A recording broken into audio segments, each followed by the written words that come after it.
सभी श्रोताओं को नमस्कार। Good morning all viewers and welcome to this channel. आज कई प्रश्नों का उत्तर देना है जो मेरे पास व्हाट्सएप से भेजा गया है। उसमें से बहुत सारे ऐसे प्रश्न हैं जिनका कि प्रिंट निकालना पड़ा है, बहुत लंबा लंबा है। हम बराबर आप लोगों से अनुरोध करते हैं कि ज़्यादा लंबा लंबा प्रश्न नहीं भेजिए। दूसरा, जो कॉम्प्लिकेटेड मैटर है जिसमें कोर्ट में केस हो रहा है या चल रहा है या केस होने की संभावना है और उसमें सारा पेपर्स देखने की आवश्यकता है, वैसा भी नहीं भेजिए। वैसा अगर आवश्यक हो तो आप पेपर ले करके आ जाइए और राय विचार कर लीजिए या स्थानीय अधिवक्ता से राय कर लीजिए और तब अधिवक्ता के जरिए बात कराइए तो आसानी होगी।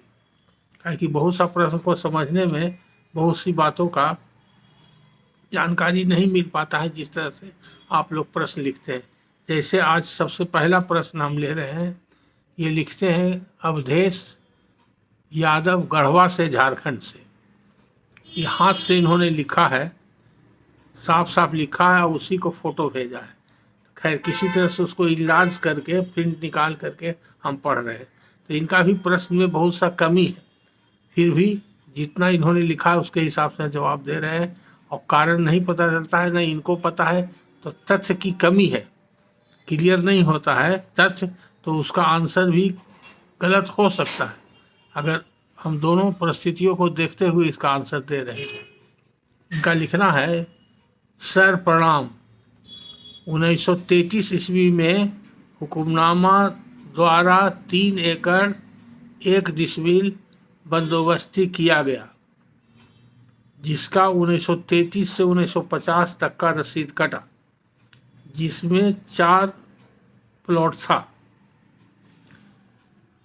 1950 के बाद 3 प्लॉट छूट गया। अब ये भेग है, अधूरा है। क्यों छूट गया, कहाँ छूट गया, किस चीज़ में छूट गया? तो आपका कहने का सेंस है कि रसीद में छूट गया। तो 50 में तो जमींदार था, जमींदारी 56-55 में गई है, तो आपका 3 प्लॉट का रसीद जमींदार ने क्यों नहीं काटा, इसका कोई कारण आपने बताया या न जानते हैं। तो छूट गया कैसे कहते हैं? हो सकता है कि वो ज़मीन जमींदार ने वापस आपसे ले लिया हो सकता है वो ज़मीन कोई आपसे बेकब्जा कर दिया हो सकता है वो ज़मीन पर केस हो गया हो और आप लोग हार गए हो सकता है वो ज़मीन आपके जो पूर्वज हैं उन्होंने बेच दिया हो, कुछ भी हो सकता है। तो ये छूट गया का कोई आप कारण नहीं बताते हैं। बाकी एक दूसरी बात, जब 56 में जमींदारी गया तो रिटर्न जमाबंदी कितने का आया, ये भी आप नहीं लिखते हैं। और जमाबंदी उन्मूलन के बाद बिहार सरकार में पंजी में कितने का नाम आया, कितने का सरकारी रसीद कटा। अगर छूट गया तो आप लगान निर्धारण के लिए क्यों नहीं आज तक आवेदन दिया कि नहीं दिया, ये सब बहुत सारा प्रश्न इससे उठता है जो नहीं पता चलता आपको। तो आप सीधा सीधी लिखते 1950 के बाद 3 प्लॉट छूट गया, बाकी 1 एकड़ 15 डिसमिल का रसीद कटते आ रहा है। यानी कि आपका बाकी का रसीद कटते आ रहा है, सरकारी रसीद कटते आ रहा है कि जमींदारी रसीद के बारे में कह रहे हैं, ये भी क्लियर नहीं कहते। और आ रहा है का मतलब हम समझ रहे हैं कि आज तक कट रहा है या आज तक सरकारी रसीद कट रहा है। बाकी प्लॉट पर हाल सर्वे में अवैध दखल में मेरे पिता का नाम है। तो जब सर्वे हो गया, कब सर्वे हुआ ये भी नहीं लिखा है, और खतियान बन गया तब ने अवैध दखल आपके पिता का नाम आ गया है। तो अब फिर लिखते हैं बाकी प्लॉट का खाता खोलने के लिए क्या करें। जब सर्वे समाप्त हो गया, ये भी आप नहीं लिखते हैं कि सर्वे की कार्रवाई अभी प्रारंभिक अवस्था में है, अभी खतियान नहीं बना है, अभी फाइनल पब्लिकेशन नहीं हुआ। तो अगर अभी सर्वे की प्रक्रिया प्रारंभिक अवस्था में है और कहाँ पर लिखा गया है दखल का, अवैध दखल किस कागज़ में, किस स्टेज में, पर्चा में लिखा गया है, रैती पर्चा जो बढ़ता है या जो खाना पूरी पर्चा बनता है उसमें लिखा गया है, या जो खसरा रजिस्टर बनता है उसमें लिखा गया है, तो फाइनल खतियान पब्लिकेशन होने के पहले 3-4 जगह उसका एंट्री होता है। तो किस में लिखा गया ये भी आप नहीं जानते हैं या क्लियर नहीं लिखा है। तो अगर सर्वे की प्रक्रिया कार्यरत है तो आप सर्वे पदाधिकारी को जो बात लिखें उसी बात को लिख करके दीजिएगा और उसमें बात कारण दीजिएगा कि 3 प्लॉट का रसीद क्यों नहीं कट रहा है।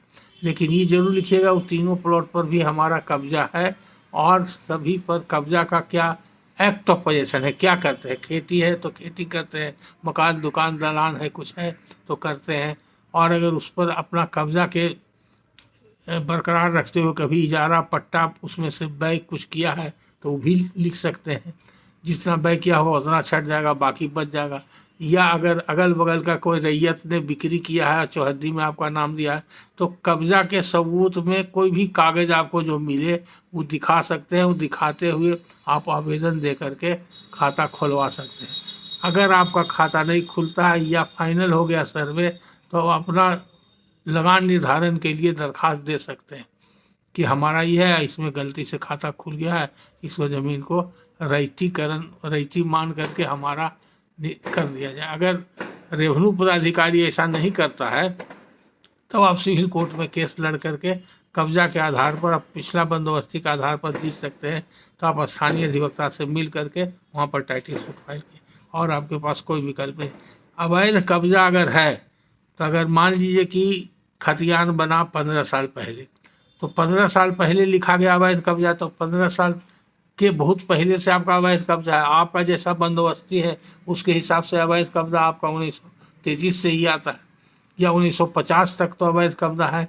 तो 50 से खतियान बनने तक का आपका अवैध कब्जा है, तो आपका पोजीशन वहाँ पर पक्का हो जाता है। एडवर्स पोजीशन से आपका ज़मीन पर हकीयत हो जाता है।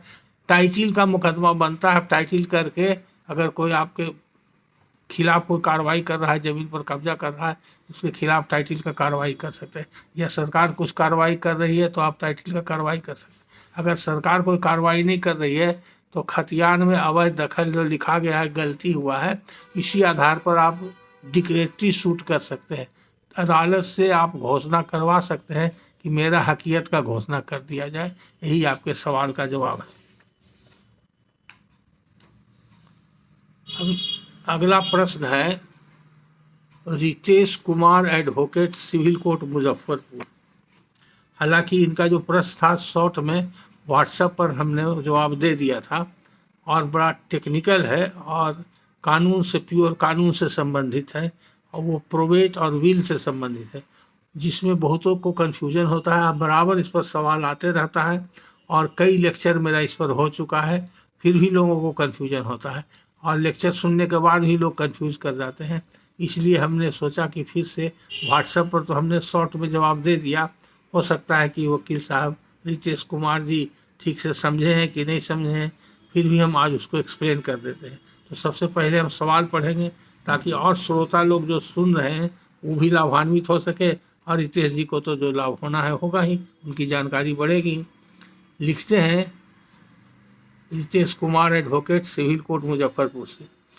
As you said in your recent video lecture that a person can make a will of his share according to section 30 of the Hindu succession act 1956। उनका कहने का तात्पर्य है कि हमने वीडियो लेक्चर में बताया था कि कोई भी व्यक्ति विल में हिंदू सक्सेशन एक्ट के धारा 3 के हिसाब से विल कर सकता है अपना हिस्सा का कर सकता है विल, हिस्सा के संपत्ति का। इसका कहने का तात्पर्य ये हुआ कि अगर हमारी अपनी संपत्ति है जो हमारी स्व अर्जित है या हमको बट करके मिल चुकी है, वो मेरी खास संपत्ति हो गई या अलग संपत्ति हो गई, तो उसका तो हमको अधिकार है विल करने का या गिफ्ट करने का, किसी को दान में देने का, तो विल में करने का अधिकार है। लेकिन अगर संपत्ति संयुक्त परिवार की है, जॉइंट फैमिली प्रॉपर्टी है, तब उसको हम कर सकते हैं कि नहीं। उसी के जवाब में हमने कहा था कि पहले नहीं था, हिंदू सक्सेशन एक्ट 1956 के आने के पहले यानी कि 56 के पहले किसी भी हिंदू को संयुक्त परिवार की संपत्ति के संबंध में वसीयत करने का अधिकार नहीं था, क्योंकि उसका शेयर पता ही नहीं चलता था जब तक बंटवारा नहीं होता है। तो किस संपत्ति में किस को पार्टनर का, किस सदस्य का कितना शेयर पहुंचता है, तो वो कैसे जमीन को करेगा या संपत्ति को करेगा, मकान दुकान जमीन जो भी हो, तो वो कैसे करेगा, तो नहीं कर सकता है। उसी को धारा 3 में स्पष्ट, 30 में जब 56 वाला कानून बना तो धारा 30 में स्पष्ट कर दिया गया है। धारा 30 के नीचे में जो व्याख्या दिया हुआ एक्सप्लेनेशन उसमें कर दिया है कि अगर कोई भी मिताक्षरा हिंदू है और कोपासनी प्रॉपर्टी है, उसमें जितना उसका शेयर है उस शेयर का पूरा टोटल का टोटल कर सकता है, या उस शेयर में जितना ज़मीन आता है जाएगा उसमें से कुछ कम कर सकता है।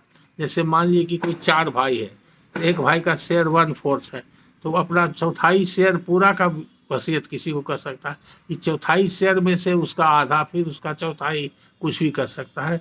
तो आज के तारीख में वो कर सकता है। तो इसका जवाब यही हो गया, और इसीलिए हमने ऐसा कहा था। और क्वेश्चन उन्होंने जो फ्रेम किया है, वो क्वेश्चन फ्रेम किया है जो उनके संबंधित है या उनको इससे मतलब है, इसलिए उन्होंने उसी संदर्भ में क्वेश्चन उन्होंने दिया है कि share according to section 30 of the Hindu succession act का कर सकता है विल की नहीं। तो शेयर कर सकता है का मतलब इजमाल प्रॉपर्टी में, जॉइंट प्रॉपर्टी में, संयुक्त प्रॉपर्टी में। तो क्वेश्चन उन्होंने लिखा है, खतियान is in the name of my uncle and he bequeath all his खतियानी property in his sons and daughters, but it is a joint family property and partition suit regarding the aforementioned property is pending। ठीक है, खतियान चचा के नाम से बना हुआ है, लेकिन वो संयुक्त संपत्ति है, उसके बंटवारा का केस चल रहा है। Do I have a caveatable interest in probate case, can I file a caveat. अभी दूसरा सवाल बदल दिए, तो इसका मतलब ये है कि इनके चाचा ने कोई विल बना दिया, ऐसा तो या मान के चल रहे बना दिया, उस पर कोई क्लियर प्रश्न में नहीं लिखते हैं, लेकिन इनका प्रश्न पूछने का तरीका से लगता है कि ऐसा ही है कि अगर इनके चाचा ने वो खतियानी ज़मीन का विल कर दिया, तो खतियानी ज़मीन का अगर विल कर दिया तो इनके हिसाब से वो खतियानी ज़मीन जो है वो इजमाल ज़मीन है, और नाम है खतियान में सिर्फ चाचा का। तो ऐसा हो सकता है परिवार में किसी भी एक सदस्य के नाम से खतियान बन सकता है, और ख़ास के जो वरीय सदस्य है या कर्ता ऑफ द फैमिली है उसके नाम से खतियान बन सकता है। कभी कभी छोटे भाई के भी नाम से बनता है, कभी कभी मझले भाई के नाम से बनता है, परिस्थिति के हिसाब से बन सकता है, और उसका कोई हार्ड एंड फास्ट रूल नहीं है। तो खतियान होने से उसकी प्रॉपर्टी एक्सक्लूसिव नहीं हो जाती है, उसके लिए उसको उस तरह का स्थिति होगा, देखा जाएगा, वैसा केस बनाया जाएगा, तब ऐसा प्लीडिंग हो सकता है, ऐसा बहस हो सकता है कि खतियान वाला ज़मीन मेरा खास है, उसमें मेरे भाई का कोई हिस्सा नहीं है, ऐसी भी स्थिति हो सकती है। लेकिन ज़्यादातर जो भी खतियान बनता है परिवार में किसी एक सदस्य के नाम से बनता है, कभी कभी 1 से 2 या 2 से ज़्यादा सदस्य का भी हो सकता है। तो अगर हम ये मान के चल रहे हैं कि इनके चाचा रितेश कुमार के चाचा जी के नाम से खतियान है, और इनके हिसाब से ये ज़मीन इजमाल खानदान का है, संयुक्त परिवार की प्रॉपर्टी है, तब अब इनको कैविटेबल इंटरेस्ट पूछने का मतलब इसी से हम अंदाज लगाते हैं कि इनके चाचा ही bequeath ऑल हिज खतियानी लैंड, इनके चाचा ने सभी ज़मीन का विल कर दिया, bequeath ने विल कर दिया, वसीयत कर दिया। तो इनके हिसाब से चाचा जी का खतियान में नाम था, वो अकेला नाम होने का लाभ उठा करके या बदनीयती से या अनजाने में, चाहे जो भी कारण हो, ये समझते हुए कि खतियान की पूरी ज़मीन हमारी है, पूरी ज़मीन को उन्होंने वसीयत कर दिया। लेकिन इनका कहना है कि नहीं, उस संयुक्त परिवार की संपत्ति है।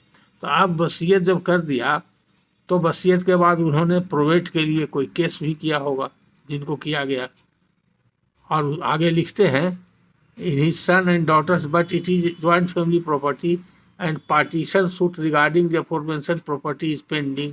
Partition do I have a caveatable interest in probate case. अभी नहीं लिखते हैं कि प्रोवेट केस पेंडिंग है, यही तो लिखने में वकील लोग भी कोताही कर देते हैं। पार्टीशन सूट पेंडिंग है, क्लियर हो गया, अब प्रोवेट केस पेंडिंग है, फाइल हुआ है कि नहीं हुआ है ये नहीं लिखे हैं। फिर भी हम मान के चल रहे हैं, चूँकि आप पूछ रहे हैं, जब भी कैविएट फाइल होता है तो वो कैविएट 2 तरह का होता है। कैविएट पर भी मेरा एक लेक्चर है रितेश जी, अलग से है। वो कैविएट में हमने एक्सप्लेन किया है कि सीपीसी के अंदर जो कैविएट है वो अलग है कैविएट, और इंडियन सक्सेशन एक्ट के अंदर जो है वो कैविएट वो अलग है। सीपीसी में जो कैविएट होता है वो कैविटेबल इंटरेस्ट के बारे में नहीं बात करता है। वो कोई भी व्यक्ति जिसको आशंका है कि हमारे विरुद्ध किसी व्यक्ति ने कोई मुकदमा किया है सिविल नेचर का, सूट हो या प्रोसीडिंग हो या किसी तरह का कोई आवेदन दिया हो, मिसलेस एप्लीकेशन वगैरह दिया हो जो कानून के हिसाब से सिविल कोर्ट में पड़ता है, अगर दिया हो तो वैसे आवेदन में और वैसे पिटीशन में या वैसे सूट में या प्रोसीडिंग में कोई भी आदेश बिना मुझे सुने हुए नहीं पारित किया जाए और उसकी सूचना पहले हमको दी जाए। ये कैविएट सीपीसी के अंतर्गत जो फाइल होता है वो कैविएट है। लेकिन यहाँ पर जो उस कैविएट को कोई भी व्यक्ति दे सकता है, वहाँ पर कैविटेबल इंटरेस्ट की बात नहीं आती। कैविटेबल इंटरेस्ट की बात जब आती है जब किसी विल के आधार पर प्रोवेट कोर्ट में प्रोवेट का पिटीशन या लेटर ऑफ एडमिनिस्ट्रेशन का पिटीशन फाइल किया गया हो, तब कोई व्यक्ति कैविएट कब दे सकता है और किसको कैविएट देने का अधिकार है। तो उसमें कैविएट देने का अधिकार है उसी व्यक्ति को जिसको कैविटेबल इंटरेस्ट होता है। तो कैविटेबल इंटरेस्ट किसको कहते हैं ये जानना चाहिए। तो कैविटेबल इंटरेस्ट पर पटना हाई कोर्ट का और सुप्रीम कोर्ट का बहुत जजमेंट है, सबसे बड़ा और अच्छा जजमेंट है और डिटेल में डायरेक्ट जजमेंट है जस्टिस एस.बी. सिन्हा का के बिरला वर्सेस आर.एस. लोढ़ा के केस में, जो 2008 सुप्रीम कोर्ट में रिपोर्टेड केस है। हमारे लेक्चर में कई लेक्चर में हमने बताया भी। तो कैविटेबल इंटरेस्ट का मतलब है दो तरह से उसको माना जाता है कि अगर जो विल लिखा गया है जिसके आधार पर प्रोवेट या एलए का पिटीशन पेंडिंग है, वो विल से आपको थोड़ा सा भी उसी विल से कोई इंटरेस्ट प्राप्त होता है या आपका बेनिफिशियल इंजॉयमेंट का कोई राइट प्राप्त होता है, आप भी किसी न किसी प्रकार से लीगेसी क्रिएट होता है या आप भी कुछ बहुत छोटे से पार्ट के लिए भी लीगेटी है या आप बेनिफिशियरी हैं, आपको भी इससे कुछ लाभ मिल सकता है, तो आपको कैविटेबल इंटरेस्ट होगा। कैविटेबल इंटरेस्ट के लिए ज़रूरी नहीं है कि बहुत बड़ा इंटरेस्ट हो या मेजर इंटरेस्ट हो या मेजर शेयर हो। Even slightest and remotest share भी जो आपको संभावना है आपके पास आने की, उस आधार पर भी आपको कैविटेबल इंटरेस्ट माना जाएगा। तो सबसे पहला तो विल से ट्रेस आउट करना पड़ेगा कि विल से आपको कोई बेनिफिशियल इंजॉयमेंट है कि नहीं है। अगर विल बरकरार रहेगा, विल का प्रोवेट हो जाएगा, तो उससे आप भी बेनिफिशियरी के रूप में कुछ लाभ उठा सकते हैं, एक पैसा का ही सही, तो आपको कैविटेबल इंटरेस्ट है। या दूसरा, जो व्यक्ति ने विल लिखा यानी कि जो टेस्टेटर या ऑथर ऑफ विल है, उससे अगर वो बिना विल लिखे हुए मर जाता तो उसके प्रॉपर्टी में आपको कोई हक और हिस्सा मिलता कि नहीं मिलता। तो आपको दो तरह से देखना होगा, या तो टेस्टेटर से आपको लिंक करने पर कोई हक हिस्सा मिलता है कि नहीं, कोई लाभ मिलता है कि नहीं, कोई प्रिविलेज उससे प्राप्त होता है कि नहीं उसके प्रॉपर्टी में, या उसका लिखा हुआ विल से प्राप्त होता है कि नहीं, कि दोनों में घुमा करके आपको टेस्टेटर से ही लिंकअप करना है। एक टेस्टेटर से डायरेक्ट लिंकअप होगा, जो वारिस है उसको हो जाएगा लिंकअप। तो ई विल के आधार पर, जिसको कि टेस्टामेंट्री डिस्पोजिशन बोलते हैं, तो जिसके पक्ष में प्रॉपर्टी दिया जाता है, बिक्वेथ किया जाता है, वो टेस्टामेंट्री एयर हुआ, वो भी एक वारिस हुआ, वो टेस्टामेंट्री वारिस हुआ। ऐसे जो बेटा बेटी और जो भी सक्सेशन एक्ट में लिस्ट है वारिस का, क्लास 1 एयर, क्लास 2 एयर जो भी है, वो सब नेचुरल एयर हो गया। और स्टैट्यूटरी एयर भी कह सकते हैं, नेचुरल एयर हो गया, वारिस हो गया, उत्तराधिकारी हो गया। और कौन उत्तराधिकारी किस कैटेगरी का है ये तो कानून में बनाया गया, और किसका कितना शेयर होगा कानून में बनाया गया। तो वो नेचुरल एयर हो गया, नेचुरल एयर हो गया या स्टैट्यूटरी एयर हो गया, और ई हो गया टेस्टामेंट्री एयर, तो ये भी एयर हो गया। अब सवाल ये है कि दोनों में कन्फ्लिक्ट होगा तो कौन सुपरसीड करेगा। तो टेस्टामेंट्री एयर का राइट जो होता है वो सुपरसीड कर जाता है नेचुरल एयर पर। क्यों सुपरसीड कर जाता है कि अगर जो व्यक्ति ज्वाइंट फैमिली में प्रॉपर्टी पजेस करता है या ज्वाइंट फैमिली में उसका प्रॉपर्टी है, इंटरेस्ट है, या उसका सेपरेट भी प्रॉपर्टी है मेल या फीमेल का, तो उसके लिए 2 सेक्शन बनाया हुआ है इंडियन सक्सेशन एक्ट के। सेक्शन 8 में है मेल के लिए और सेक्शन 15 में है फीमेल के लिए। तो अगर कोई मेल मरता है या कोई फीमेल मरती है तो दोनों में लिखा हुआ है डाइंग इंटेस्टेट, माने बिना विल लिखे हुए, बिना विक्वेथ लिखे हुए कोई व्यक्ति मरता है, तभी हिंदू सक्सेशन एक्ट 1956 के अंतर्गत जो एयर्स का, वारिस का, उत्तराधिकारी का लिस्ट है उसके हिसाब से उसको हक हिस्सा मिलता है। अगर कोई लिख दिया, विक्वेथ लिख दिया, विल लिख दिया या कोई टेस्टामेंट्री डॉक्यूमेंट लिख दिया, तो फिर टेस्टामेंट्री डॉक्यूमेंट के में जो लिखा होगा उसके हिसाब से वो उत्तराधिकारी होगा, उसको उत्तराधिकार में प्रॉपर्टी प्राप्त होगा। तो कहने का तात्पर्य यह है कि स्टैच्यूटरी जो एयर्स है, किसी भी व्यक्ति का स्टैच्यूटरी एयर्स या जो नेचुरल एयर्स है, जो लीगल रिप्रेजेंटेटिव भी होता है, तो लीगल रिप्रेजेंटेटिव वाइडर टर्म है और उसका एयर्स जो हुआ वो रेस्ट्रिक्टेड टर्म है। Every heirs is a legal representative, but all legal representative are not heirs, may not be heirs। तो लीगल रिप्रेजेंटेटिव असाइनी भी होता है और एक्सिक्यूटर भी होता है और पावर अटॉर्नी होल्डर भी होता है, बहुत से लोग होता है, एडमिनिस्ट्रेटर भी होता है।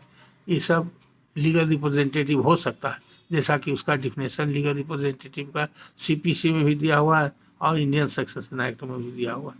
तो स्टैच्यूटरी टेनेंट्स जो है, स्टैच्यूटरी एयर्स के ऊपर टेस्टामेंट्री एयर प्रिवेल करता है, यानी कि उसका राइट प्रिवेल करता है।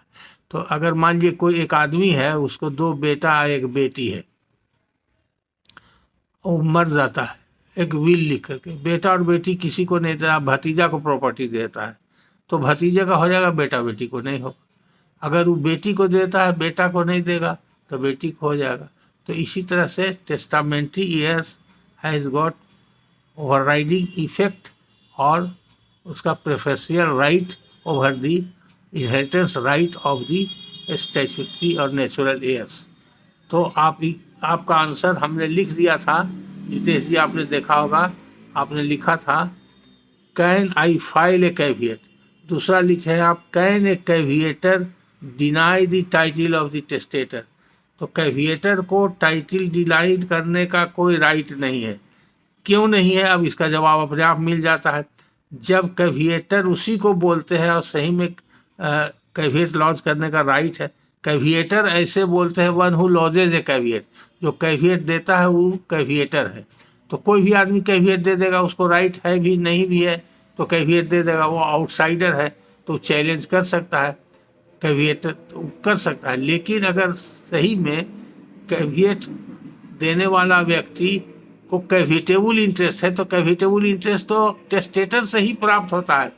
टेस्टेटर के लिखे विल से या टेस्टेटर के मरने के बाद बिना विल के नेचुरल एयर के हैसियत से उसको कुछ प्राप्त हो जाता है, किसी कानून के तहत उसको प्राप्त हो जाता है, तो उसका ओरिजिन तो टेस्टेटर से ही हो जाता है। इसीलिए कैविटेबल जब इंटरेस्ट उसको है, उसी से प्राप्त हुआ है, जिसके आधार पर उसको कैविएट लॉन्च करने का अधिकार मिलता है, तो वो टेस्टेटर के राइट को कैसे चैलेंज कर सकता है? यानी कि टेस्टेटर ने जो विल लिखा उसको कैसे चैलेंज कर सकता है? इसीलिए आप जो प्रश्न किया कह रहे caveator deny the title of the testator, तो टाइटल नहीं डिनाई कर सकता है।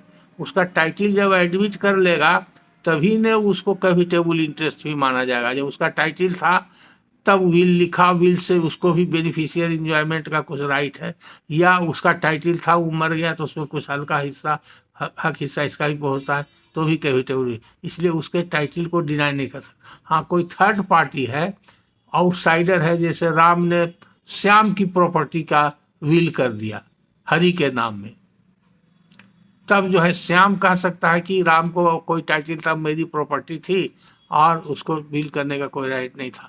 तो वो राम ही कहने के लिए एज ए कैविएटर आवेगा तो उसको कैविएट अलाउ ही नहीं होगा, क्योंकि वो राम के टाइटल को ही चैलेंज कर रहा है, अपना टाइटल एस्टेब्लिश कर रहा है। तो प्रोवेट कोर्ट में वो किया ही नहीं जा सकता है, प्रोवेट कोर्ट के इंक्वायरी के स्कोप से वो बाहर है। प्रोवेट कोर्ट को ही डिसाइड करने का जुरिडिक्शन ही नहीं है कि उसका टाइटल था कि नहीं। वो किसी टाइटल सूट में हो सकता है, अलग से हो सकता है, फाइल कर सकता है, या जो टाइटल सूट पेंडिंग है या पार्टीशन सूट पेंडिंग है उसमें हो सकता है। तो ऐसी स्थिति में ये इसका आंसर हुआ can a caveator deny the title of the testator, तो उसका आंसर हुआ कि नहीं कर सकता है। तो देखिए हमने आंसर जो आपको दिया है वो भी हम पढ़ के सुना देते हैं। अगर आप पढ़ समझ गए हो तो अच्छी बात है, नहीं तो आज हमने एक्सप्लेन किया तो ज़रूर आपको समझ में आ गया होगा। हमने जवाब दिया है नो। आपका 2 प्रश्न था, can I file a caveat, दूसरा प्रश्न can a caveator deny the title of testator. उसके नीचे में आप देखिएगा हमने लिखा है व्हाट्सएप पर, no even if denied the probate court can not decide, rather civil court will decide in partition suit और separate suit in which such issue is raise, see my lecture on caveat. तो इसमें भी हमने answer में आपको दे दिया था कि मेरा जो लेक्चर है कैविएट पर अलग से, उसको आप देखिए या उसको वीडियो को सुनिए। अब चूंकि आपने कहा कि पार्टीशन सूट पेंडिंग है, तो पार्टीशन सूट में क्वेश्चन रेज किया जा सकता है। अगर पार्टीशन सूट पेंडिंग नहीं है तो अलग से सिविल सूट में भी, जैसे किसी डीड को, गिफ्ट को, सेल को, एग्रीमेंट को चैलेंज करते हैं, वैसे विल को भी चैलेंज कर सकते हैं। तो सिविल कोर्ट को राइट है विल के करेक्टनेस, लीगलिटी, वैलिडिटी, ये सब को on the ground of title challenge कर सकते हैं, फ्रॉड के ग्राउंड पर चैलेंज कर सकते हैं, अनड्यू इन्फ्लुएंस, कोर्सन, ये सब के ग्राउंड पर कर सकते हैं। तो जो भी किसी डीड को कैंसिल करने का या डिक्लेयर करने का सिविल कोर्ट को पावर है प्रॉपरली फ्रेम सूट में, उसके अंतर्गत विल भी एक डॉक्यूमेंट है, इसके बारे में भी कर सकते हैं जैसे अदर डॉक्यूमेंट का। तो उसके लिए इंडिपेंडेंट सूट भी आ सकता है। अगर पार्टीशन सूट है तो पार्टीशन, चूँकि आपका पार्टीशन सूट है, पार्टीशन सूट में जो आपके चाचा के जो वारसान होंगे, उनके उत्तराधिकारी होंगे, कहेंगे नहीं तो विल से हमको मिला है, आपको कोई इसमें आके हिस्सा नहीं है, तो आप उसमें कहिएगा नहीं, वो तो प्रॉपर्टी उनका स्पेशल नहीं था, उनका सेपरेट नहीं था, उनका एक्सक्लूसिव नहीं था, उसमें हम लोग का भी शेयर था। इसलिए जो विल में उन्होंने लिखा है, जो उनको लिखने का राइट ही नहीं था, पूरे प्रॉपर्टी का विल नहीं कर सकते हैं। तो उनका जो 1 आना शेयर, 4 आना शेयर, 8 आना शेयर, जो भी शेयर हो, जितना उनका शेयर है, टू दैट एक्सटेंट ही विल वैलिड है। तो विल, वैसा विल जो है पार्शियली वैलिड माना जाएगा, पार्शियली इनवैलिड हो जाएगा। तो जितना उनका शेयर है उतना ही तक होगा। तो मेरे ख्याल से रितेश जी आपका सारा आंसर हो गया। आई थिंक आपका सारा क्लियर हो गया। उसके बाद नीचे फिर लिखते हैं रितेश जी, लगता है मेरा ये पढ़ने के बाद लिखते हैं, Ritesh advocate Muzaffarpur, right now I am watching all your lectures regarding probate and LA. Thank you, sir.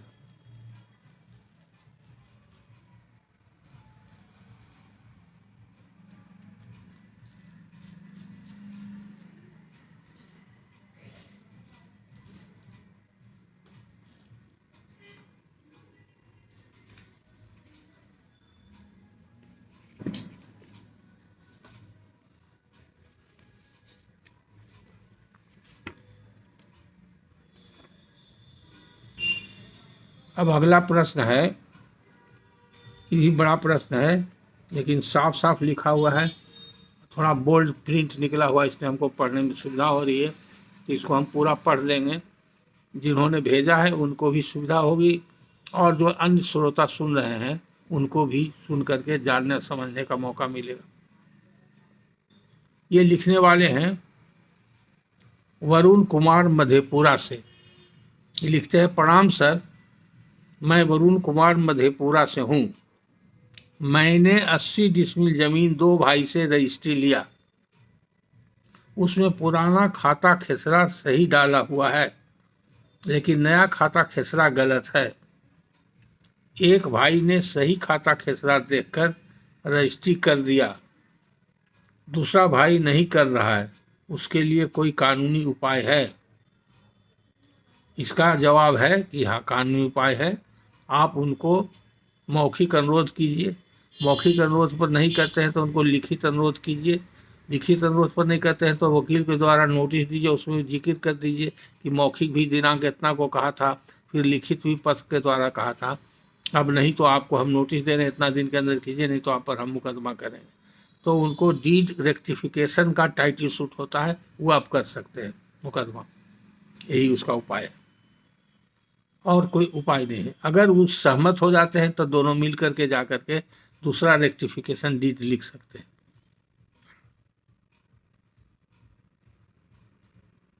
फिर लिखते हैं दोबारे, प्रणाम सर, मैं वरुण कुमार मधुबेरा से हूँ।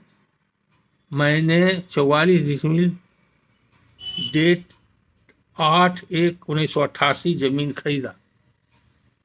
जमीन पुत्र के नाम से है। ये दूसरा इनका क्वेश्चन है।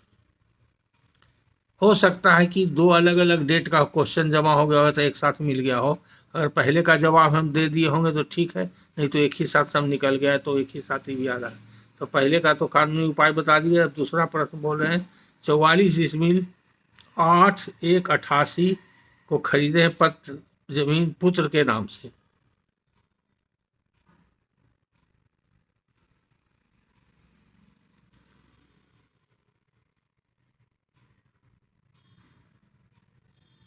जमीन में नाम पुत्र का है, कहाँ पर नाम है पुत्र का ये नहीं लिखते हैं किस डॉक्यूमेंट में। ये पुत्र के नाम से सेल डीड है या खतियान है, क्या है, कोई डीड है, कहाँ है, ये नहीं लिखते हैं। खैर पुत्र के नाम से है, लेकिन बिक्री उनका पिताजी करता है। क्या वह रजिस्ट्री वैध है? नामांतरण भी हो चुका है। अगर इतना ही सवाल है तो वैध भी हो सकता है और अवैध भी हो सकता है। इसीलिए कहते हैं कि जब तक पूरी बात नहीं जानकारी रहेगी तो सही राय नहीं होगा। अब वैध कैसे है? अगर जिस पुत्र के नाम से जमीन है, जिस समय जमीन उनके नाम में खरीदा गया, अगर खरीदारी जमीन है, वो नाबालिग था, और जिस समय बिक्री हो रही है उस समय भी वो नाबालिग है, तो बाप उस जमीन को ये कह करके बेच सकता है कि वो हमने खरीदा था अपने नाबालिग पुत्र के लिए, तो उसको बेचने का अधिकार है। अगर वो माना जाएगा कि नाबालिग के फायदे के लिए खरीदा गया तो बाप को भी बेचने का अधिकार है, तो उसके लिए वो नाबालिग का अगर प्रॉपर्टी माना जाएगा तो उसको डिस्ट्रिक्ट जज से परमिशन लेने के बाद ही बेच सकता है।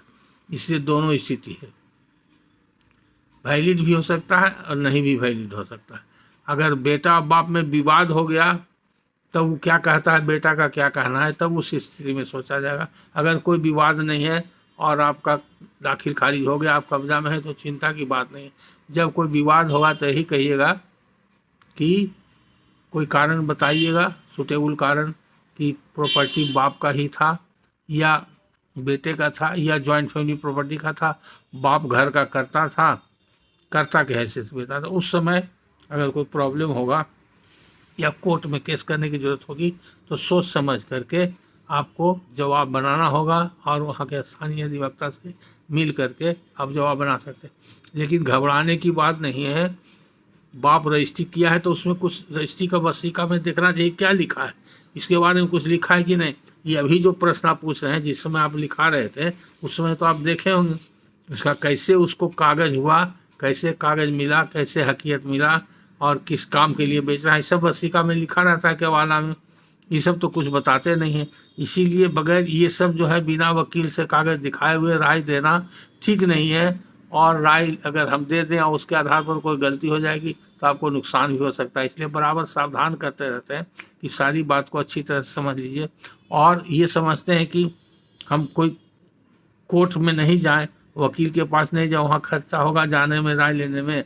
और अगर आपको बहुत ज़रूरी है और सही में समस्या है, ज़मीन संबंधी विवाद है, और व्हाट्सएप पर फ्री सुविधा उपलब्ध है, हम दे करके जवाब ले लेते हैं और जवाब सही भी मिल जाता है और सफलता भी मिल सकती है, सब बात सही है। तो ये खतरनाक ट्रेंड है, आपको जाना चाहिए, वकील के पास जाना चाहिए और कागज़ दिखाना चाहिए। जहाँ कागज़ पर कोई राय निर्भर करता है तो बिना कागज़ देखे, और एक कागज़ से नहीं होता है, कभी उस कागज़ के पहले का कागज़, फिर उस कागज़ के साथ का कागज़, फिर उस कागज़ के बाद का कागज़, तीनों का अहमियत है। पुराना और वर्तमान और नया, तीनों का जो स्थिति है वो देख करके वकील लोग समझते हैं, तब ज़मीन के बारे में, हक हकीकत कब्जा के बारे में सही बता सकते हैं। यही हुआ आपके दोनों प्रश्न का उत्तर, वरुण कुमार। अगला प्रश्न करने वाले हैं उदित रंजन, समस्तीपुर से।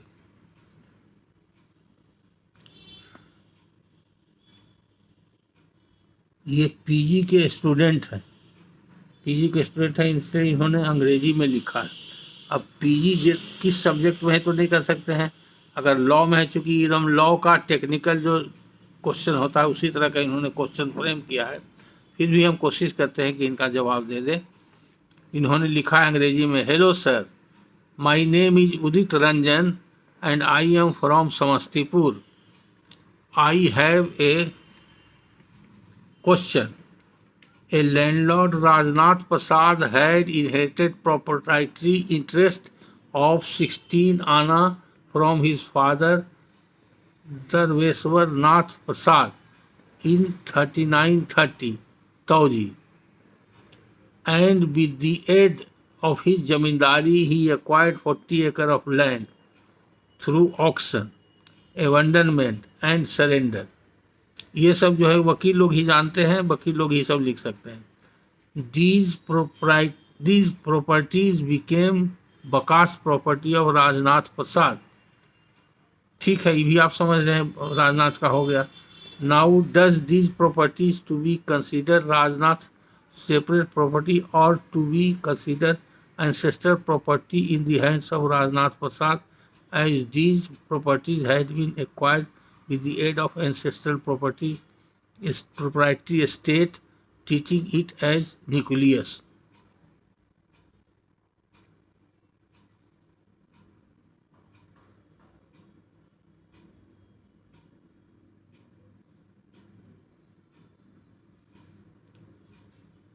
देखिए, आपका कहना है कि चूंकि वो इनहेरिट किए थे जमींदारी अपने पूर्वज से, फादर से, धर्मेश्वर नाथ प्रसाद से किए थे.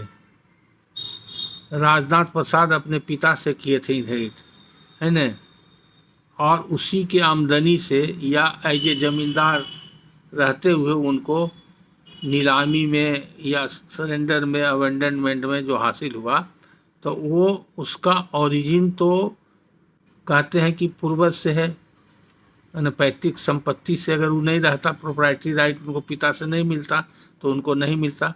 तो देखिए, पैतृक संपत्ति तो उसको कहते हैं जो पूर्वज से प्राप्त हुआ, पैतृक संपत्ति कहलाता है, एंसेस्ट्रल प्रॉपर्टी कहलाता है. तो एक्वायर हुआ, उनका किया हुआ एक्वायर है जरूर, लेकिन ऑक्शन में जो लिया जाता है, वो ऑक्शन में जो लिया जाता है वो उसका माना जाता है. वो फर्जी नहीं होता है, उसमें ये नहीं होता है कि वो एंसेस्ट्रल है या एंसेस्ट्रल प्रॉपर्टी, वो नहीं हो सकता. ऑक्शन परचेजर का वो सेल्फ एक्वायर्ड प्रॉपर्टी होता है. पैसा कहाँ से लाया नहीं लाया ये कोई माने नहीं रखता है, वो बेनामी नहीं हो सकता है. तो ऐसे तो अगर वो उसको एंसेस्टर मानेंगे तो माना जाएगा कि जॉइंट फैमिली का या एंसेस्टर का वो बेनामी हो गया, खरीदारी है लेकिन उसमें एंसेस्टर प्रॉपर्टी है, तो उनके और भी भाई या वारसों में उसका भी हिस्सा होगा. नहीं, वो ऑक्शन वाला प्रॉपर्टी उन्हीं का होगा. दूसरा, अबेंडनमेंट और सरेंडर उनके सामने किया गया तो भी उनका पर्सनल होगा, वो एंसेस्टर नहीं होगा. वो स्थान इसमें लागू नहीं होगा कि अगर जॉइंट फैमिली न्यूक्लियस है और न्यूक्लियस से जो आमदनी होता है उससे कोई प्रॉपर्टी अर्जित किया गया, तो वो अर्जित प्रॉपर्टी क्या माना जाएगा, जॉइंट फैमिली प्रॉपर्टी माना जाएगा. बाद में उसमें सभी जो पटीदार हैं, कोसेर हैं, उनका हिस्सा हो सकता है. वो सिद्धांत इसमें लागू नहीं होगा. ये जो एक्शन है ऑक्शन परचेज का, अबेंडनमेंट का और सरेंडर का, ये सब उनका पर्सनल एक्शन है. पर्सनल एक्शन है, उनको पर्सनल राइट उनको मिला है. वो अगर जमींदार थे तो वो उन लोग का जमींदारी जब इनको मिल गया तो वो अकेले थे उस समय. जमींदारी जब मिला तो उस समय अकेले थे. ये आप लिखे नहीं कि और भी लोग थे, उनके भाई लोग थे. तो एक्सक्लूसिव अगर इनहेरिट किए और कोई नहीं था, इसीलिए कहते हैं लिखने में भी लोग चूक करते हैं. आप स्टूडेंट हैं पीजी के तो आप यहाँ पर चूक कर गए. अगर एक्सक्लूसिव ही इनहेरिट किए तो उनका सेपरेट हो गया, ये एक्सक्लूसिव हो गया या पर्सनल हो गया. अगर एक आदमी है आज के तारीख में भी उसके पास 25 बीघा ज़मीन है और एक बेटा को छोड़ के मर जाता और कोई बेटा नहीं है ना बेटी नहीं है, तो वो प्रॉपर्टी उसका एंसेस्ट्रल जरूर है, लेकिन जब उत्तराधिकार में प्राप्त हो गया तो उसका पर्सनल प्रॉपर्टी हो गया, वो सेपरेट और एक्सक्लूसिव प्रॉपर्टी हो गया. उसमें दूसरा कोई कैसे क्लेम करेगा. तो उसी तरह से अगर इन लिखते कि वो उनके साथ साथ वो प्रोप्राइटरी राइट मिला था उनको, इनहेरिट किया था, वो अकेले इनहेरिट किया था, उसमें और कोई नहीं थे, एक्सक्लूसिव इनहेरिट किया था. तो उसका कारण जो भी रहा हो, एक्सक्लूसिव क्यों किया हो, एक्सक्लूसिव तभी करेंगे या तो उनको विल से मिला हो या और कोई दूसरा वारिस नहीं होगा. तो ये अगर मगर बहुत लगा हुआ है, कानून का बहुत पेच है। आप लोग प्रश्न बना देते हैं, लेकिन प्रश्न बनाने के पहले 10 बार सोचना चाहिए, और जवाब देने के लिए हमको डिफ़िकल्टी होती है कि हम कौन सा जवाब दें कि एकदम सही और सटीक जवाब हो और कानून के हिसाब से गलती नहीं हो। क्योंकि जो हम बोलते हैं उसको लोग भरोसा करते हैं, उसको मानते हैं। और यहाँ तक हमारा वीडियो लेक्चर लोग कोर्ट में भी दिखाने लगे आजकल, और कई वकील लोग वीडियो लेक्चर दिखा करके कोर्ट में केस भी जीत गए हैं। उसमें कुछ हाई कोर्ट तक के वकील हैं जो ऐसा कर चुके हैं, और डिस्ट्रिक्ट कोर्ट के वकील कर चुके हैं, और बहुत सारे जुडिशियल अफसर लोग भी वीडियो देख करके प्रभावित होकर के, कानून समझ करके, जान करके उसके हिसाब से आदेश करते हैं। ये भी हमको रिपोर्ट मिला है। तो इसीलिए हम बराबर कोशिश करते हैं कि प्रश्न सही हो, तब उसका हम सही जवाब दें। तो प्रश्न में यहाँ पर चूक है कि राजनाथ सिंह इनहेरिट किए प्रोप्राइटरी राइट फादर से, और उसमें कोई नहीं है, तो उनका प्रॉपर्टी पूरा तौजी के वो अकेले एकमात्र मालिक हो गए। ठीक है, और उससे वो 40 एकड़ जो ज़मीन खुद एक्वायर किए, तो उसके भी एकमात्र मालिक हो गए। उसमें किसी दूसरे का नहीं होगा। वो एंसेस्ट्रल जमींदारी उनका एंसेस्ट्रल रहेगा, लेकिन जो एक्विजिशन है वो उनका एंसेस्ट्रल नहीं होगा। एंसेस्ट्रल उसको बोलते हैं कि जो एंसेस्ट्रल प्रॉपर्टी, एंसेस्टर से जो प्रॉपर्टी डायरेक्ट प्राप्त हुआ वो एंसेस्ट्रल प्रॉपर्टी हुआ। जैसे इनको पिता से जमींदारी मिली, तो उनका जमींदारी उनका एंसेस्ट्रल था, लेकिन जो इन्होंने परचेज किया ऑक्शन में या एवर्नर सरेंडर से आया, वो उनका एंसेस्ट्रल कैसे हुआ? वो तो इनके सामने हुआ, इनका एक्ट हुआ। जो पूर्वज से आएगा वही एंसेस्ट्रल होगा, पूर्वज से इनको तो जमींदारी का राइट मिला, और उसकी आमदनी जो हुआ उससे उन्होंने खरीदा, तो वो एंसेस्टर नहीं हुआ। उसके आमदनी से खरीदने वाला प्रॉपर्टी एंसेस्ट्रल प्रॉपर्टी नहीं कहलाएगा, वो जॉइंट फैमिली कहलाएगा। जो एंसेस्ट्रल प्रॉपर्टी है, जो एंसेस्टर थे, जो पूर्वज थे, उनके नीचे में जितने भी वारसान हैं उन लोगों के बीच में वो ज्वाइंट कहा जाएगा। इसके लिए उसका महत्व है। इसलिए आप कंफ्यूज कर रहे हैं, या तो सही जानकारी नहीं है लॉ का, और इसलिए क्वेश्चन सही नहीं फ्रेम कर रहे हैं, या कहीं ना कहीं कंफ्यूजन है। एंसेस्टर हो जाने से ये नहीं है कि सभी प्रॉपर्टी एंसेस्ट्रल है। एंसेस्ट्रल का मतलब हुआ जो पूर्वज से प्राप्त हुआ, बाप से, दादा से, परदादा से, सरदादा से, जहाँ से प्राप्त हुआ ऊपर से, वो एंसेस्ट्रल प्रॉपर्टी। एंसेस्ट्रल का मतलब सीधा हुआ कि जो प्रॉपर्टी किसी भी व्यक्ति को अपने पूर्वज से प्राप्त हुआ वो एंसेस्ट्रल हुआ। अब वो जो प्रॉपर्टी पूर्वज से प्राप्त हुआ उसके आमदनी से जो प्रॉपर्टी खरीदा जाएगा वो एंसेस्ट्रल प्रॉपर्टी नहीं कहलाएगा। वो जो वारिसान है उसमें पूर्वजों से प्राप्त संपत्ति के और जो उत्तराधिकारी हैं, और अगर वो ज्वाइंट है तो वो ज्वाइंट फैमिली प्रॉपर्टी माना जाएगा। तो दोनों में फ़र्क है। Ancestral property may be joint and may not be joint. वो ज्वाइंट हो भी सकता है, ज्वाइंट नहीं भी हो सकता। जैसे इस केस में एंसेस्ट्रल प्रॉपर्टी इनको मिला प्रोप्राइटरी राइट, यानी कि जमींदारी इनको एंसेस्टर मिला, एंसेस्टर से डायरेक्ट प्राप्त हुआ। जमींदारी का आमदनी इनको हुआ। जमींदारी जब तक थी तो जमींदार के हैसियत से ही काम करते रहे। अभी खुद हासिल किए 3 तरीका से, तो ये प्रॉपर्टी एंसेस्टर नहीं हुआ, ये इनका खास हो गया। अब इनके वारिसान का इसमें हक हिस्सा हो सकता है, लेकिन इनके जो भाई वगैरह हैं, अगर इन लोगों ने साथ मिल करके जमींदारी इनहेरिट किया था, ऐसा केस बनता है, और कहीं डॉक्यूमेंट में नाम है कि उनका उसमें भाई का भी इतना हिस्सा था, इनका राजनाथ का इतना हिस्सा था, तब फिर उसमें हिस्सा क्लेम कर सकते हैं। और तब ये थ्योरी आवेगा कि ओरिजिन इसका न्यूक्लियस था एंसेस्ट्रल प्रॉपर्टी, और उसी से था।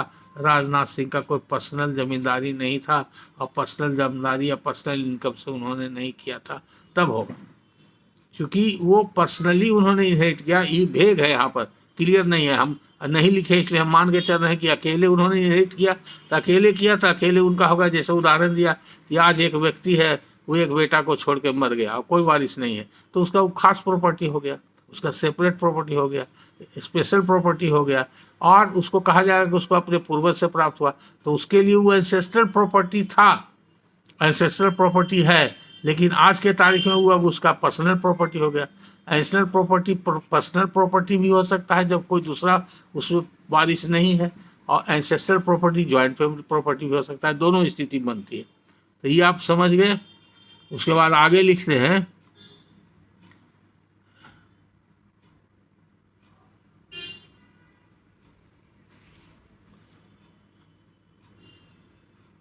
Now, does these property to be considered Rajnath's separate property or to be considered ancestral property in the hands of Rajnath Prasad, as these property had been acquired with the aid of ancestral proprietary estate, treating it as nucleus? वो जो भी आप ऐसा प्रश्न करने वाले या तो कोई वकील ही हो सकते हैं या लॉ के पीजी के स्टूडेंट हो सकते हैं। आपने नहीं लिखा है पीजी के स्टूडेंट हैं तो हम मान के चल रहे हैं कि आप लॉ के स्टूडेंट हैं, तब इतना टेक्निकल क्वेश्चन लिखे हैं, लेकिन इतना गहराई तक आप नहीं पहुंच सके हैं। कोशिश कीजिए और अध्ययन, अगर आपको इंटरेस्ट है तो अच्छी बात है, हमको बहुत खुशी है। आप इसमें गहराई से जाइए और जो बात हम बता रहे हैं उस आधार पर आप और थोड़ा अध्ययन कीजिए, गहराई में जाइए, तब आपको और आनंद आवेगा, जानकारी आपकी बढ़ेगी। दूसरा क्वेश्चन लिखते हैं, also my second question is, in 1945 Rajnath Prasad had permanent settled 30 acres of Bakas land out of 40 acres to his son Naval Kishore Prasad Singh. ठीक है, अब इसके बारे में क्या लिखते हैं,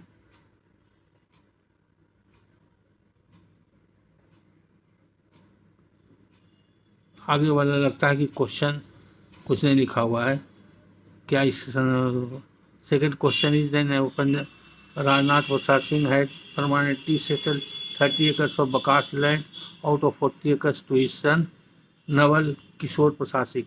तो ये जो सेटल किए वो वैलिड है और नवल किशोर का सेटल हो गया, सेटलमेंट हो गया, रेंट फिक्स हो गया, रेंट राइज हो गया, तो वो वैलिड हो गया, उनका एक्सक्लूसिव हो गया नवल का, उसमें किसी दूसरे का हिस्सा नहीं होगा। प्रश्न आगे कुछ नहीं लिखा हुआ है, यह हो सकता है प्रिंट निकालने में कट गया हो, लेकिन नहीं लिखा हुआ है, इसलिए यहीं पर हम क्लोज करते हैं। उसके अलावा फिर दूसरा प्रश्न शुरू होता है, फिर लिखते हैं, hello sir, my name is Udit Ranjan and I am from Samastipur. Sir, kindly give full chart of legal heirs who inherit Saudavikya and non-Saudavikya Sthidhan of a female pre-1956 in Mitaksara law. And full chart of, ये आपको क्या जरूरत है full chart बनाने के? अब full chart बनाने के हमको वकील को याद रहता है, और वो जो अथी का वारिसान का जो लिस्ट है वो ओल्ड हिंदू लॉ में दिया हुआ है, और नया हिंदू एक्ट जो 1956 का एक्ट है उसमें क्लास 1 क्लास 2 ये दिया हुआ है। वो किताब सब जगह अवेलेबल है, आप पढ़ सकते हैं।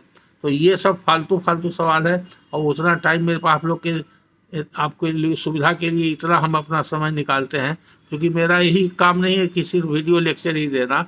जब हमको समय मिलता है कोशिश करते हैं, हम तो हाई कोर्ट के प्रैक्टिशनर हैं, बीजी प्रैक्टिशनर हैं, हमको काम से हाई कोर्ट का फुर्सत नहीं रहता है। दूसरा, हम पढ़ाने जाते थे बिहार जुडिशल एकेडमी में, तो काम के बढ़ जाने के कारण आजकल वहाँ भी नहीं जाते हैं, बंद कर दिए हैं जाना। तो वहाँ जाने से तो और हमारा ऑफिस का भी काम गड़बड़ा जाता था, ये कई बार बता चुके हैं। इसलिए इस तरह का प्रश्न अवॉइड कीजिए पूछना, और जिनको बहुत ज़रूरी हो सीधे आकर के संपर्क करें, पेपर्स लेके आवे, कंसल्टेशन फी जमा करें और सेटिस्फैक्ट्री जवाब लेके जाए। अगर प्रॉब्लम है तो उसका सभी का समाधान होगा, कौन केस होगा, नहीं होगा, सही होगा, गलत होगा, कहाँ काम करना चाहिए, कहाँ वैलिड है कि नहीं है, सारा प्रॉब्लम का सॉल्यूशन यहाँ हो सकता है। लेकिन ऐसे आप चाहिएगा बैठे बैठे, इतना कम ये काम नहीं है मेरा कि अब किताब से उतार करके अब आपको हम लिखावें, अब बैठ करके लिखावें। अगर आपको बहुत ज़्यादा ही है तो हमसे टाइम लीजिए, आइए, और फिर उसके लिए रिम्यूनरेशन आपको देना पड़ेगा, तब आपको बताएंगे। हम तो कोचिंग नहीं करते हैं, न स्टूडेंट को पढ़ाते हैं, न कोचिंग की तैयारी करते हैं। हम जुडिशियल अफसर का ट्रेनिंग प्रोग्राम में जाते थे तो जो सरकार का जो प्रेस्क्राइब फी है, रिम्यूनरेशन है, वही मिलता था। हालांकि वो भी हम लोग के लिए बहुत कम है, लेकिन उसमें तो हमारा कोई नहीं है, सभी फैकल्टी मेंबर को जो प्रेस्क्राइब है वही मिलता है, उसमें हम कोई अलग से क्लेम नहीं कर सकते हैं।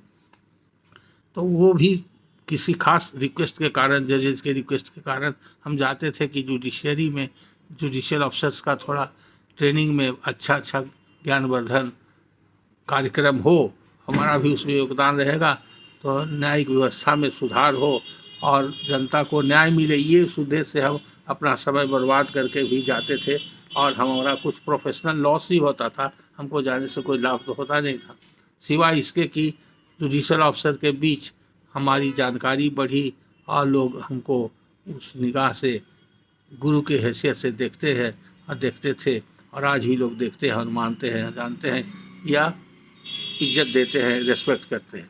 एक रिस्पेक्ट होता है सोसाइटी में, वही रिस्पेक्ट कमांड करते हैं as a lecturer, as a teacher, as a guru, और उसके अलावा तो कुछ नहीं, मॉनेटरी बेनिफिट है नहीं। और ये वीडियो भी हम भी नहीं बना रहे हैं इसलिए कि इसमें कोई मॉनेटरी बेनिफिट है। कई बार बता चुके हैं कि ये वीडियो जो है लेक्चर देने के दौरान ही जुडिशल ऑफिसर लोग ने ही कहा था, उन लोगों ने ही बनवाया था और वही लोगों ने अपलोड किया, हम तो जानते भी नहीं थे। अब वो सिलसिला शुरू हो गया तो जो एकेडमी का लेक्चर है वो भी अपलोड हो जाता है, जो नॉन एकेडमी लेक्चर है जैसे आप लोग का जो अभी ऑन डिमांड लेक्चर हो रहा है, वो सब लेक्चर को हम डायरेक्ट अपलोड अब करवा देते हैं, अपने ऑफिस से करवा देते हैं, तो उससे भी लोग फ़ायदा उठा रहे हैं। बल्कि इधर ट्रेनिंग प्रोग्राम में नहीं जा रहे हैं तो बहुत सा ऐसा टॉपिक पर जुडिशियल अफसर लोग सवाल पूछ रहे हैं, तो उन लोग के सवाल के आलोक में भी हम कोई टॉपिक पर वीडियो लेक्चर दे देते हैं, तो उससे भी वो लोग लाभ उठा रहे हैं, या उनको बता देते हैं कि मेरा इस टॉपिक पर वीडियो लेक्चर आ गया है, आप सुन लीजिएगा, उससे भी उन लोग का काम चल जाता है। तो इस कंटेक्स्ट में आप देखिए तो आप लिखते हैं जो प्रश्न फिर पढ़ देते हैं, और ये प्रश्न आपको प्रश्न के रूप में नहीं लिखना चाहिए। अगर ज़रूरत है, बहुत ज़्यादा आप ख्वाहिशमंद है, कोई रिसर्च कर रहे हैं, कोई एग्जामिनेशन में आपको ज़रूरत है, उसके बिना काम हद हो रहा है, तो फिर मेरे पास आइए, तब किताब निकाल के दे देंगे। कहीं किताब नहीं मिल रहा है, अपना उतारिएगा, बैठिएगा, स्टूडेंट है, पढ़िएगा, मेहनत की। हमारे लाइब्रेरी में तो बहुत से जूनियर लोग आते हैं, ऐसे सीखने के लिए आते हैं, बैठे रहते हैं, कोई किताब पढ़ना चाहते हैं, कोई कंप्यूटर पर काम करना चाहते हैं, कोई कुछ करना चाहते हैं, कोई मेरा काम करना चाहते हैं, कुछ अपना करते हैं, तो उन लोग को फ्री है, कब आइए, आप देखिए, बैठिए, उसी में जब टाइम हमको मिलेगा तो कुछ कुछ हेल्प कर देते हैं, बता देते हैं। तो ऐसे आप कभी आइए फ्रीलांसर सीखने के लिए तो आ सकते हैं ऑफिस में। तो ये सब चीज़ व्हाट्सएप पर पॉसिबल नहीं है, और फिर हम आपको लिख करके भेजें ये और पॉसिबल नहीं है, और किताब से पढ़ करके सुनावे ये और पॉसिबल नहीं है। प्रश्न क्या है? Hello sir, my name is Udit Ranjan and I am from Samastipur. Sir, kindly give me full chart of legal heirs who inherited Slovakia and non-Slovakia Stridhan of a female pre-1956 in Mitaksara law, and full chart of legal heirs who inherited separate property of a male Hindu pre-1956. Also quote Mullah commentary on these charts, as there are many discrepancies found on the internet regarding these topics. Also, what were the rights of women on their Sodakia and non-Sodakia Stridhan? Can women freely alienate their Sodakia and non-Sodakia Stridhan? Thank for your response.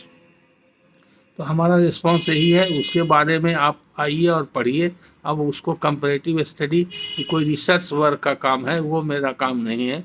इसी धन का कौन कौन वारिस होगा, अभी तो कोई भी स्त्री धन होगा तो हिंदी सक्सेशन एक्ट के आने के बाद 1956 एक्ट का सेक्शन फीमेल के हिसाब से ही होगा। जो क्लास 1 ईयर है, क्लास 2 ईयर है, तो वो स्त्री धन होगा, माने स्त्री का पर्सनल प्रॉपर्टी है, उसका स्त्री धन हो गया। और उसमें एक ही चीज़ है कि अगर कोई प्रॉपर्टी स्त्री धन है, फीमेल की प्रॉपर्टी है, उसका फादर से अगर इनहेरिट हुआ है, नैहर से मिला है, और उसका अपना कोई वारिस नहीं है, जो क्लास 1 ईयर नहीं है, तो वो फादर के एयर्स पर चला जाता है। और नहीं तो फिर उसका अपना जो एयर है वो है। अगर वो भी अपना एयर नहीं है और ससुराल का ही प्रॉपर्टी उसको हस्बैंड से इनहेरिट हुआ है, तो उसका प्रॉपर्टी चला जाता है, हस्बैंड के एयर्स पर चला जाता है। वो सेक्शन 15 पढ़ने से क्लियर होगा। तो स्त्री धन कोई अलग से प्रावधान उसके लिए 1956 एक्ट में नहीं बना है। All properties possessed by a female Hindu, female Hindu का जो भी प्रॉपर्टी है वो इंक्लूडिंग स्त्री धन, वो सब सेक्शन 15 से गवर्न होगा। तो सेक्शन 15 पढ़िए। अब छोटी सी किताब है, हिंदू सक्सेशन एक्ट की किताब, 100-200 रुपये में बाजार में मिलेगी, या 500 रुपये, पतली किताब है, वो देख करके आप समझ जाइएगा। बाकी मुल्ला का हिंदू लॉ कहीं भी मिलेगा, कोई वकील के यहाँ मिलेगा। हम तो जवाब में भी लिख दिए थे, और दूसरा और भी जवाब लिख दिए थे, नीचे में जवाब दिए है, वो लिखे है can women freely alienate their सोदकिया एंड सोदकिया सीधन, थैंक्स फॉर योर। हमने जवाब दिया, on payment of ₹60,000 you may consult with me after coming to my office. जब भी इस तरह का कॉम्प्लिकेशंस आता है, बहुत बार लोग परेशान करते हैं, तो हम ये ज़रूर उनको कहते हैं कि अगर जेन्युइन और बोनाफाइड नीड है तो वो आएंगे, और आकर के लोग राय ले जाते हैं, पेमेंट करते हैं। तो हमने लिख दिया। तो जब लिख देते हैं, जिनको ऐसे ही शौकिया है कि फ्री में कुछ मिल रहा है, तो लिख देते हैं, और सीरियसनेस नहीं है, जेन्युइननेस नहीं है, तो ये जवाब सुन करके लोग चुपचाप हो जाते हैं, ना आते हैं ना पेमेंट भेजते हैं। ऑनलाइन भी कर सकते हैं, ऑनलाइन पेमेंट कर देंगे तो हम ऑनलाइन भी उसको भेज सकते हैं, लेकिन ऐसा नहीं है, इसलिए बोनाफाइड और जेन्युइनी प्रश्न नहीं है, ऐसा हम मान के चलते हैं। तो ये जवाब दे दिया। तब उसका फिर जवाब वो देते हैं, sir I am a PG student at this time, I cannot afford this cost, if you will provide the information I will be very grateful to you, thanks. ठीक है, ये तो आपका पर्सनल मैटर है, अगर आप नहीं अफोर्ड कर सकते हैं तो जितना अफोर्ड हम कर सकते हैं उतना आपको हम मदद करेंगे। हम भी अफोर्ड नहीं कर सकते हैं at the cost of my professor, आपको 2 घंटा 4 घंटा हम रिसर्च वर्क करके और कुछ चीज़ आपको निकाल के चार्ट दें। चार्ट से आपको क्या मतलब है? आपको कोई कंपटीशन देना है तो आप कह सकते हैं कंपटीशन देना इसमें आया है, तो आपको नॉलेज बढ़ाने के लिए है, तो नॉलेज बढ़ाने के लिए आप स्कूल कॉलेज में फीस देते हैं कि नहीं देते हैं? ट्यूशन फीस देते हैं ना, तो आपको पढ़ना है तो हम पढ़ाते नहीं, लेकिन हम पढ़ा देंगे तो 16,000 में पढ़ा देंगे। 16,000 में तो हम कंसल्टेशन 5 मिनट 10 मिनट में लेते हैं, लेकिन हम 16,000 में आपको पढ़ा देंगे और सब चार्ट बना देंगे। तो भी अगर आप जेन्युइन आदमी नहीं है, इसलिए आपने रिस्पॉन्ड नहीं किया कि हम भेज रहे हैं या हम आ रहे हैं। उसके बाद हमने लिख दिया, read Hindu succession act 1956 with you will find answer, ये भी लिख दिया है। उन्होंने लिखा, sir I have asked for full chart of legal years pre 1956। तब हमने जवाब दिया है, रीड हिंदू लॉ मुल्ला। फिर उन्होंने लिखा है, sir from where I can get commentary of Mulla on these topics. आप PG के स्टूडेंट हैं, आपको ये भी पता नहीं है, तो वकील का कोई भी वकील इंडिया में या दुनिया में नहीं है जो ये कह सकता है कि सभी कानून हम अपने देश का जानते हैं। भारत का कोई भी बड़ा से बड़ा वकील जो गुजर चुका है या वर्तमान समय में है, वो भी नहीं क्लेम कर सकता है कि इंडिया में टोटल कितना कानून है, उसका गिनती नहीं बता सकता, नाम तो छोड़िए, और कानून क्या है तो कोई सवाल ही नहीं है। तो जब पता ही नहीं है तो इसलिए लॉ में प्रिजम्पशन है वकीलों के बारे में, there is no presumption that वकील knows all the law, but presumption is that the lawyer is know how where is the law, to search where is the law. वकील का काम है कानून कहाँ है खोजना, वकील का काम। जैसे जज के बारे में प्रिजम्पशन है कि जजेज नो लॉ, जज को कानून की जानकारी नहीं है। वकील को जानकारी है लेकिन सभी लॉ का नहीं है, लेकिन कौन लॉ कहाँ है ये खोजने का उनको आइडिया और टैक्ट मालूम होना चाहिए, तरीका मालूम होना चाहिए। तो आप खोजिए, रिसर्च कीजिए, अगर आप चाहते हैं तो खोजिए। तो रीड हिंदू लॉ मुल्ला लिख दिए। फिर आप लिखते हैं, sir from here I can get commentary of Mulla on these topics. तो हमने लिखा, लॉ बुक सेलर और लॉयर, किसी भी लोकल लॉयर के पास जाइए, सिविल के पुराने लॉयर सबके पास मुल्ला मिल जाएगा। अगर वहाँ नहीं मिलेगा तो जहाँ लॉ बुक्स है वहाँ जाके मिलेगी। तो कॉमन सेंस की बात है। तो आप PG के स्टूडेंट हैं, आपके पास इतना कॉमन सेंस नहीं है कि किताब कहाँ से मिलेगा। जब किताब आप नहीं खोज सकते हैं तो किताब के अंदर जो लिखी हुई बात आप कैसे खोज सकते हैं? तो आप PG में पढ़ने से क्या फ़ायदा? अगर जनरल PG में है तो इतना टेक्निकल लॉ का क्वेश्चन को पूछने की क्या जरूरत है, unless you are facing any problem. ये भी ठीक नहीं है। अगर आप PG लॉ में कर रहे हैं तो बहुत अच्छी बात है। PG लॉ तो एक रिसर्च ही पेपर है और उसमें तो बहुत ज़्यादा पढ़ने की जरूरत आवश्यकता है। जितना पढ़िए, जितना डूबिए और गहराई में जाइए, उतना आपको लाभ मिलेगा, ज्ञान भी मिलेगा, आपको डिग्री भी मिलेगी। तो इसलिए आप उस हिसाब से मेहनत कीजिए। अब आगे जो लिखा हुआ है पता नहीं किनका प्रश्न है, उन्हीं का है कि दूसरे का है। आगे जो इन्होंने लिखा है, sir a zamindar Gopal had sold all his proprietary rights in 8634 तौजी but had not sold his बकास land comprising 50 acres. Then did Gopal had to pay rent to his land comprising 50 acres to the existing landlord of 8634 Tauji, as he is now no longer a landlord in 8634 Tauji. Thanks for your response. ये उन्हीं का सवाल है कि सुरेंद्र जी advocate Triveniganj, उनका सवाल है। यहाँ पर कन्फ्यूजन है। जिनका भी सवाल हो हिंदी में हम इसको दोहरा देते हैं कि एक जमींदार गोपाल प्रसाद ने है, वो अपना जो जमींदारी राइट था, इसको हकीयत मिल्कियत बोलते हैं, इसको अंग्रेजी में प्रोप्राइटरी राइट ही बोलते हैं, तौजी नंबर 8634 में था, उसको उन्होंने बेच दिया। लेकिन बकास ज़मीन जो उनके पास था 50 एकड़, उसको नहीं बेचा। तो अब क्या पोजीशन हो गया बेचने के बाद? तो जो तौजी जमींदारी राइट खरीदा उस तौजी का, वो जमींदार हो गया। और गोपाल प्रसाद के बाद जो जमीन था, तब वो जमींदार नहीं रहे, तब उनका बकास नहीं रहा, तब वो जमींदार के अंदर वो रैयत हो गए। तो रैयत हो गए तो उनको लगान निर्धारण करवाना पड़ेगा, या वो जमींदार खुद लगान निर्धारण करके उसे लगान लेगा, और नहीं तो उनको बेकब्जा कर देगा अगर लगान नहीं देंगे। तो वो जमींदार को राइट था। तो हर हालत में वो रैयत तभी होंगे जब उनको जमींदार रैयत मानेगा। जमींदार कब रैयत मांगेगा? जब वो जमींदार को लगान देंगे, या तो स्वयं जाके जमींदार को कहें कि लगान निर्धारण कर दीजिए, तो जमींदार लगान निर्धारण करके लगीत कायम करके उनका बना देगा, रसीद काट देगा। या जमींदार अपने एम्प्लाई के थ्रू उनको नोटिस करके, उनको बुला करके, या लगान लगा करके उनको नोटिस कर दे कि आप इसका लगान निर्धारित हुआ है, आप इतना का मालगुजारी दीजिए, तो वो राइट हो जाएगा।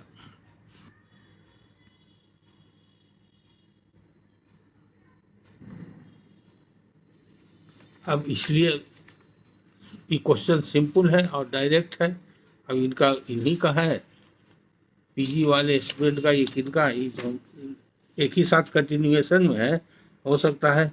तो ये समझ गए कि तौजी जब बिकेगा, यानी कि प्रोप्राइटरी राइट जब बिकेगा, तो सिर्फ जमींदारी ही बिकेगा, बकास जमीन नहीं बिकेगा। अगर उसमें लिखा हुआ रहता, क्या वर्ड इस्तेमाल हुआ, आप लोग सब लोग पूछते हैं जनरल ने, तो एक एक वर्ड पर, जैसे कि हमने ऐसा कई केस किया, जैसे बहुत सा में लिखता है, कातिब लोग उस जमाने में लिखता था, हकीयत मिल्कियत बसमुल बगास्त,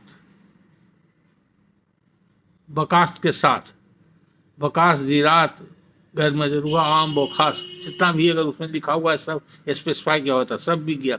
अगर सिर्फ लिखा हुआ है हकीयत मिल्कियत, तब नहीं बिका, या किसी में स्पेसिफिक लिखा रहता है बकास्त को छोड़कर, तो और नहीं बिका, क्लियर हो गया स्पेसिफिक। तो कानून की स्थिति आप जान लीजिए कि अगर बकास जमीन को नहीं बेचा है जमींदार ने, और जमींदारी बेच दिया, तो वो जमींदार के हैसियत से उसका अब अधिकार खत्म हो गया। तो अब वो किस हैसियत से वो जमीन को रख सकता है? तो रैयत के हैसियत से रख सकता है। और रैयत का रैयती हक कब होता है? जब वो जमींदार को लगान देता है, तब जमींदार उसको रैयत मानता है, तो रैयती हक क्रिएट होता है जमींदारी सिस्टम के हिसाब से। तब वो जब रसीद जिस दिन कट जाएगा तो वो रैयत हो जाएगा, उसका वैलिड टाइटल माना जाएगा। और अगर रसीद नहीं कटाता है तो जमींदार उसको बेदखल करके अपना कब्जा में ले लेगा। इसके बाद सुरेंद्र जी एडवोकेट त्रिवेणीगंज से ये लिखते हैं, अनरजिस्टर्ड एग्रीमेंट फॉर सेल के आधार पर स्पेसिफिक परफॉर्मेंस ऑफ कॉन्ट्रैक्ट के तहत सूट फाइल कर रिलीफ मिल सकता है कि नहीं। देखिए, सुरेंद्र जी बराबर प्रश्न पूछते रहते हैं और बहुत सजग अधिवक्ता है, और ये बहुत सिंपल सवाल है, एक सिविल कोर्ट के अधिवक्ता को जानना चाहिए, फिर भी प्रश्न करते हैं तो हमको ताजुब होता है। सुरेंद्र जी, बहुत सिंपल बात है। एग्रीमेंट जो होता है, एज ए वकील आप समझिए, एग्रीमेंट से प्रॉपर्टी में कोई राइट टाइटल एंड इंटरेस्ट नहीं होता है, क्रिएट होता है, ठीक है। तो एग्रीमेंट कॉन्ट्रैक्ट एक्ट के प्रावधान के हिसाब से होता है ना। तो अगर कोई ज़मीन में राइट टाइटल इंटरेस्ट क्रिएट हो रहा है, वो ऐसा डॉक्यूमेंट है, ज़मीन क्या, ये मौजूल प्रॉपर्टी में, अचल संपत्ति में, जिसका वैल्यू 100 रुपये या 100 रुपया से ऊपर है, तो वो जब तक रजिस्टर्ड इंस्ट्रूमेंट से नहीं होगा, इफेक्ट जैसे सेल है, गिफ्ट है, इस तरह का एक्सचेंज वगैरह जो भी डॉक्यूमेंट है, मॉर्गेज है, ये सब में राइट टाइटल इंटरेस्ट क्रिएट होता है, तो उसका रजिस्ट्रेशन ज़रूरी है। तो टीपी एक्ट में भी बहुत सारे सेक्शन में लिखा हुआ है रजिस्ट्रेशन ज़रूरी है, और नहीं तो सेक्शन 17 रजिस्ट्रेशन एक्ट में लिखा हुआ है कि किसका रजिस्ट्रेशन जरूरी है। तो उसको समझने के लिए समझिए, कोई भी डॉक्यूमेंट हो जिसमें 100 रुपया या 100 रुपया से ऊपर के वैल्यू का इमूवेबल प्रॉपर्टी है, उसमें राइट टाइटल इंटरेस्ट या तो क्रिएट होता हो या एक्सटिंग्विश होता हो, तो रजिस्टर्ड होना चाहिए। अगर अनरजिस्टर्ड डॉक्यूमेंट है तो इनवैलिड है। उसमें एग्रीमेंट फॉर सेल के बारे में कहीं नहीं लिखा हुआ है। तो एग्रीमेंट फॉर सेल का कहाँ प्रावधान है, ये देखना चाहिए। तो section 54 transfer of property act देखिए, सेल जहाँ पर लिखा हुआ है, और सेक्शन 55, ये दोनों पढ़िए, मिला करके पढ़िए। तो उसमें नीचे में एग्रीमेंट फॉर सेल के बारे में लिखा हुआ है। एग्रीमेंट फॉर सेल में लिखा हुआ है कि does not create right in property but it create right in personam. तो ये पर्सन जो एक पार्टी टू द एग्रीमेंट है उसको पर्सनल राइट क्रिएट करता है। पर्सनल राइट क्या क्रिएट करता है? To have the agreement as per agreement deed of sale executed. A B के साथ बयाना करता है कि हम बेचेंगे जमीन, बी को इतना रुपया हम बेचेंगे। तो अगर बेचने वाला भाग जाता है तो खरीदने वाला उस पर केस कर सकता है कि हम पैसा देने के लिए तैयार है या दे दिए हैं, नहीं लिख रहे हैं, आप लिखिए। तो उसको स्पेसिफिक परफॉर्मेंस कॉन्ट्रैक्ट बोलते हैं। उसी तरह से अगर खरीदने वाला भाग रहा है तो बेचने वाला कर सकता है। तो दोनों को ये अधिकार होता है कि एग्रीमेंट में जो शर्त लिखा हुआ है, टर्म्स एंड कंडीशन लिखा हुआ, उसके आधार पर सेल डीड एक्सिक्यूट करने के लिए एक दूसरे को कंपेल कर सकता है कानूनी प्रक्रिया के द्वारा, कोर्ट के द्वारा।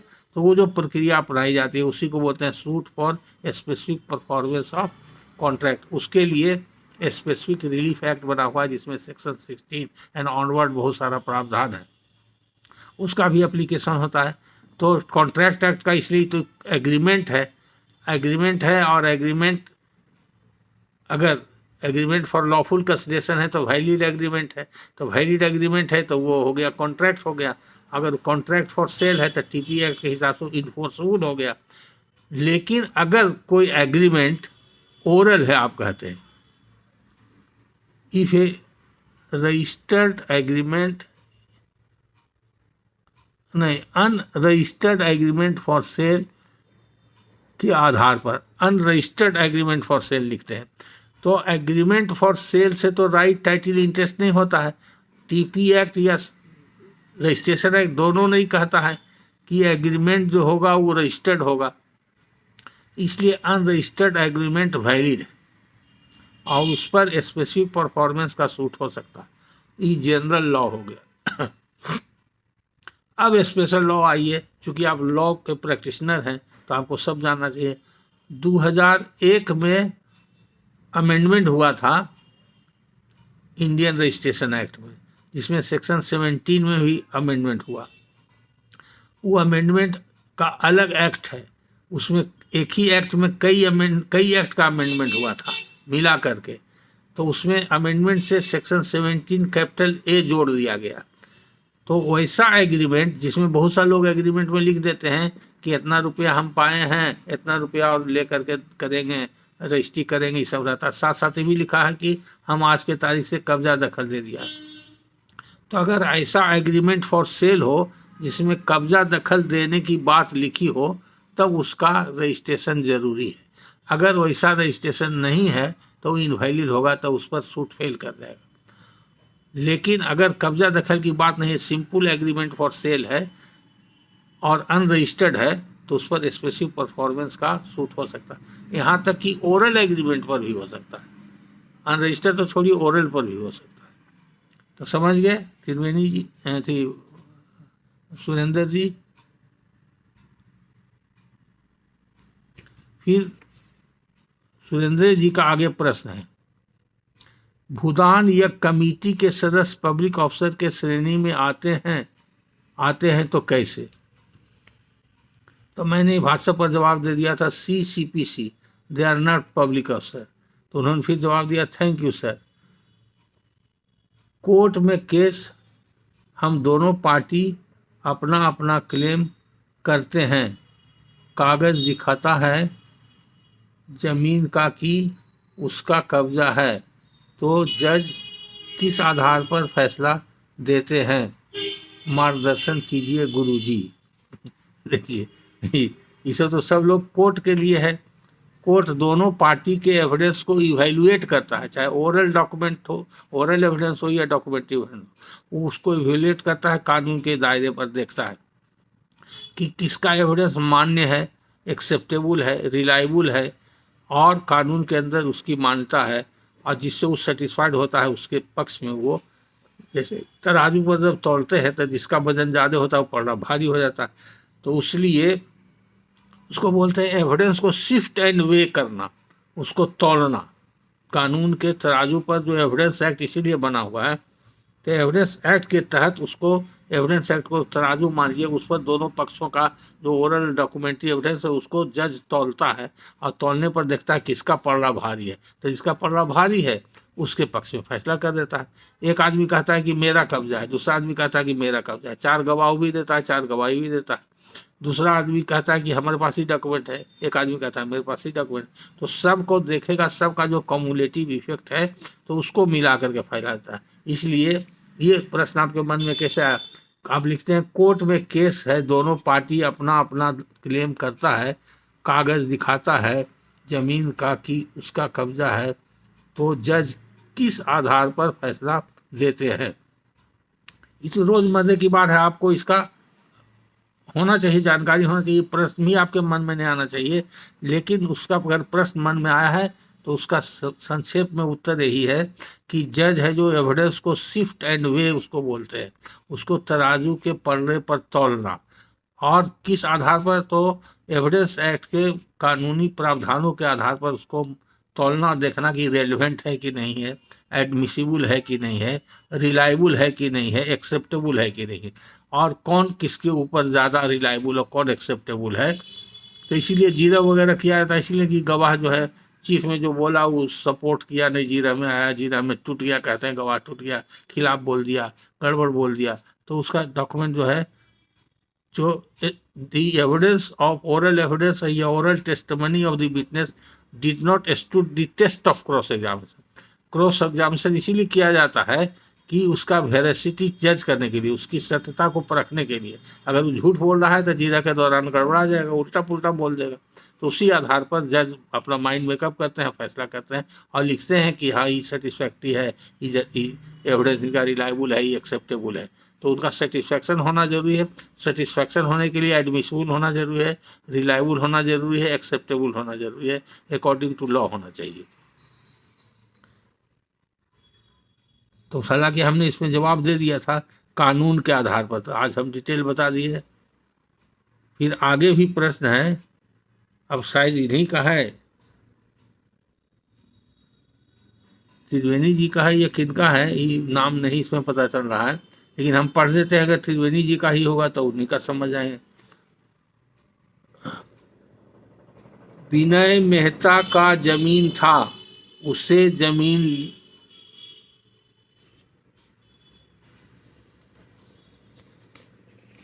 अब समय भी ज़्यादा हो रहा है, अब इनका प्रश्न खत्म करके फिर अगले लेक्चर में देखेंगे।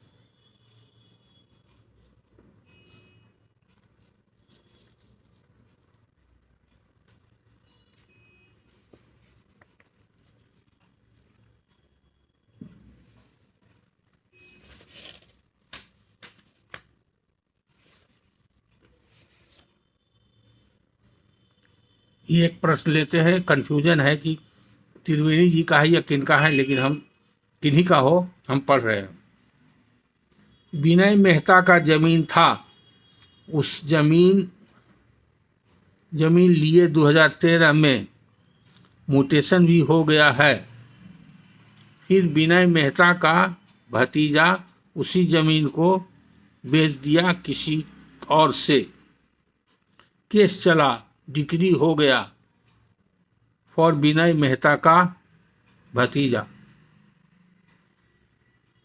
एक हरिजन से केस करवा दिया कि विनय मेहता जिसे जमीन लिया था वो हरिजन का था और हरिजन का जमीन मेहता कास्ट का नहीं खरीद सकता। अब क्या करें हम सर, प्लीज मार्गदर्शन कीजिए गुरुदेव। अभी नाम तो पता नहीं चला है किनका है, तो आपका जो है बिना डीड को पढ़े हुए सही बात बताना मुश्किल है। आप वकील के पास जाइए और डीड दिखाइए। अब केस चल रहा है तो केस में तो बिना वकील के राय से काम नहीं होना चाहिए। लेकिन कानून की जहाँ तक बात है, अगर हरिजन का जमीन है तो प्रोटेक्टेड टेनेंट बोलते हैं, प्रोटेक्टेड टेनेंट का जमीन नहीं बिक सकता। प्रोटेक्टेड टेनेंट जो होता है, बीटी एक्ट में प्रावधान है, वो दूसरे प्रोटेक्टेड टेनेंट को बेच सकता है। हरिजन जो है तो हरिजन को बेच सकता है। अगर उसको बेचना गैर हरिजन को है तो उसके लिए कलेक्टर से परमिशन लेना पड़ता है, तो कलेक्टर से परमिशन लेके बेच सकता है। लेकिन बाद में कानून में मरम्मत हो गया है तो बेच दिया था, अपने आप वो इनवैलिड नहीं होगा, गलत नहीं होगा। उसके लिए कलेक्टर के यहाँ केस करना पड़ेगा कि डॉक्यूमेंट को इनवैलिड करा दिया जाए। अगर कोई कलेक्टर के यहाँ केस नहीं किया है तो डॉक्यूमेंट वैलिड है, चिंता करने की बात नहीं। तो आज हम यहीं पर समाप्त करते हैं। इसके अलावा और बहुत सारा प्रश्न है और सब बड़ा बड़ा प्रश्न है, तो अगला लेक्चर में और सब प्रश्न का हम उत्तर देंगे। धन्यवाद।